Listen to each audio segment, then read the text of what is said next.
what I want you to consider is it's never the person or the circumstance that has you feeling disrespected.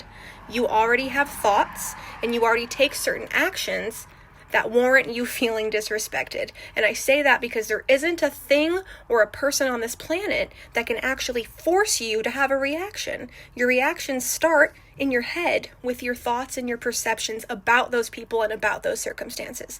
If you're starting to feel disrespected and a breakdown inside of a relationship, I want you to ask yourself, what are my thoughts? And typically when I'm feeling disrespected, my thoughts about that person is usually what a fucking asshole, what a piece of shit, they should know better, who do they think they are? So if I'm someone that has a core value of respect, and that's really how I define who I am, and I'm having thoughts like that, do those thoughts sound like they're aligned with respect? Then they're not. So that I actually have a choice about, do I want to keep engaging with those thoughts?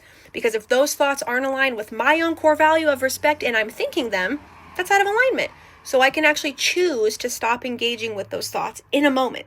When you quit putting the ball in other people's court, when you quit believing in the equation that other people do things and that makes me react, when you quit doing that and you realize that it's your own thoughts that are in violation to who you are and your core values, you wake up. Because for the first time, if ever, you're in control of your life. You're in the driver's seat. It's not the people that are causing me to react, it's my own thoughts. And if they're not aligned with my core values, then I don't want to keep thinking them.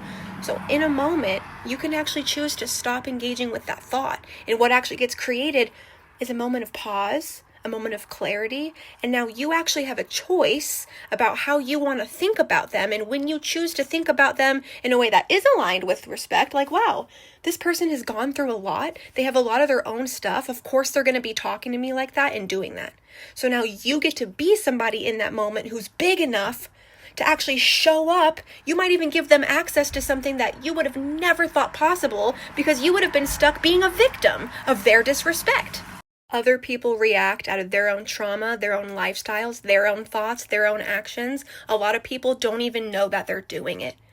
So when you start having a little bit of compassion for how other people have gotten that way, how they have to operate out of survival, and you choose to wake up and not be dictated by your automatic shit that you always think, you're in control now. You're in the driver's seat. So the next time that you feel disrespected by somebody, I want you to pause, look at your thoughts and go, are my own thoughts aligned with my core value of respect? And if they're not, choose to stop engaging with them, because you're the one who gets to transform that whole conversation and be big enough to show up in a way that makes a difference for that person. In turn, you start growing a bigger capacity to be with life without being a victim. Try it. You might like it.